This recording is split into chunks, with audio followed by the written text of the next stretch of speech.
Hello everyone, आज के इस वीडियो में मैं आपके लिए लेकर आई हूं practice exercise of subject verb agreement.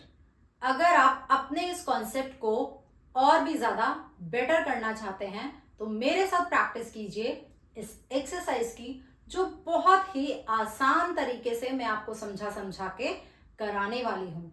अगर आप चाहते हैं कि आपको ये कॉन्सेप्ट बहुत अच्छे से समझ में आए तो वीडियो को एंड तक पूरा जरूर देखिएगा। स्टार्ट करते हैं। सबसे पहले fill in the blanks with appropriate form of verbs. हम वर्ब का यूज कैसे करते हैं किसी सेंटेंस में? वर्ब का यूज किया जाता है सब्जेक्ट के अकॉर्डिंग। किसके अकॉर्डिंग? सब्जेक्ट के अकॉर्डिंग। अब इस सेंटेंस में जो फर्स्ट सेंटेंस है ये है one of my friends gone to France. अब यहां पे कौन सी वर्ब आएगी? सिंगुलर या फिर प्लूरल? यहां पर तो आप बोलेंगे फ्रेंड्स लिखा हुआ है, बट अगर आप पूरा सब्जेक्ट ध्यान से देखें तो ये है वन ऑफ माई फ्रेंड्स, मेरे फ्रेंड्स में से एक। इट मीन्स जो सब्जेक्ट है वो है सिंगुलर। तो यहां पर क्या आएगा?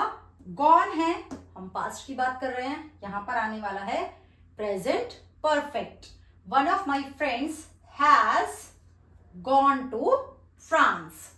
Second sentence each of the boys. अब यहां पे भी आप बोलेंगे कि बॉयज है तो वर्ब क्या आएगी? तो सब्जेक्ट प्लूरल है। नो, यहां पर भी क्या लिखा है? Each of the boys.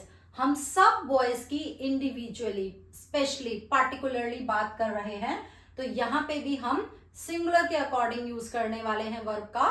Each of the boys was given a present. अब थर्ड सेंटेंस है oil and water dash get not get mixed. अब यहां पे क्या आएगा? Oil and water. हम दो चीजों की बात कर रहे हैं, ऑयल एंड वाटर, तो यहां पर आएगा do. Oil and water do not get mixed. अगर सिर्फ यहां पे ऑयल होता, सिंगुलर होता, तो हम क्या यूज करते? डज। सिंगुलर के साथ यूज किया जाता है डज, प्लूरल के साथ यूज किया जाता है do. Next sentence slow and study dash the race. Slow and study, ये हम एक कैटेगरी में बात कर रहे हैं कि स्लो भी है और स्टडी भी हो, तब क्या होता है? तो यहां पर विंस आएगा। ये एक फेमस प्रोवर्ब भी है। जब हम एक टाइप ऑफ कैटेगरी वाली चीजों की बात करते हैं, जैसे कि bread and butter, slow and study, तब हम सब्जेक्ट को सिंगुलर मान के उसके अकॉर्डिंग किसका यूज करते हैं? वर्ब का, सिंगुलर के अकॉर्डिंग। नेक्स्ट है either Mary or Alice dash responsible for this. या तो मैरी या फिर एलिस, इन दोनों में से, हम यहाँ पे बात तो दो लोगों की कर रहे हैं लेकिन दोनों के बीच में चॉइस की बात कर रहे हैं, तो इट मीन्स कि हम किसी एक को ही उसके लिए रिस्पॉन्सिबल ठहराना चाहते हैं। तो सब्जेक्ट क्या हुआ? सिंगुलर हुआ। Either Mary or Alice is responsible for this. Next sentence now she and I dash at Oxford together. अब हम इस सेंटेंस में कितने लोगों की बात कर रहे हैं? मैं अपनी और मेरी फ्रेंड की बात कर रही हूं। इट मीन्स दो लोग हैं, तो सब्जेक्ट क्या हुआ? प्लूरल। तो यहां पर क्या आएगा? She and I were at Oxford together. Next sentence neither Peter nor James dash any right to the property. ना तो जेम्स का और ना ही पीटर का, दोनों में से किसी का भी नहीं। इट मीन्स जो सब्जेक्ट है हम उसको क्या कंसीडर करेंगे? Singular. Neither Peter nor James has any right to the property. Next sentence no prize or medal. बात तो हम दो चीजों की कर रहे हैं, बट अगेन यहां पर भी हम चॉइस की, मतलब दो चीजों की बात कर रहे हैं, लेकिन नेगेटिव में क्या बोल रहे हैं कि ना तो प्राइज और ना ही मेडल, कुछ भी उस बॉय को नहीं दिया गया था।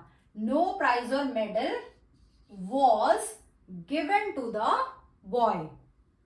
Next sentence the chair dash comfortable. अब चेयर ये सिंगुलर है या फिर प्लूरल? चेयर है तो ये है सिंगुलर, तो यहां पर क्या आएगा? The chair is comfortable. अगर यहां पर एस लगा होता, ये होता चेयर्स, तब यहां पर क्या आता? यहां पर आता are, chairs are comfortable. Next sentence the girls, जैसे कि इस सेंटेंस में गर्ल्स, हम प्लूरल की बात कर रहे हैं, सब्जेक्ट सिंगुलर में है या फिर प्लूरल में है, ये देखना बहुत ही इंपॉर्टेंट है जब आप किसी वर्ब का यूज करते हैं। तो यहां पे गर्ल्स है, ये प्लूरल है, तो यहां पर क्या आएगा? Are, the girls are playing. तो ये थी एक बहुत छोटी सी एक्सरसाइज सब्जेक्ट वर्ब अग्रीमेंट की। तो जब भी आप सब्जेक्ट वर्ब अग्रीमेंट की कोई भी एक्सरसाइज करें या कोई सेंटेंस लिखें, तो आपको सबसे पहले क्या आइडेंटिफाई करना है कि जो सब्जेक्ट है वो सिंगुलर है या फिर प्लूरल, और उसके अकॉर्डिंग यूज कीजिए वर्ब का। आई होप कि आज का ये प्रैक्टिस सेशन आपको अच्छा लगा हो और इस वीडियो की हेल्प से आपने कुछ नया जरूर सीखा हो। Keep learning, keep enjoying with English genius. Thank you, bye bye.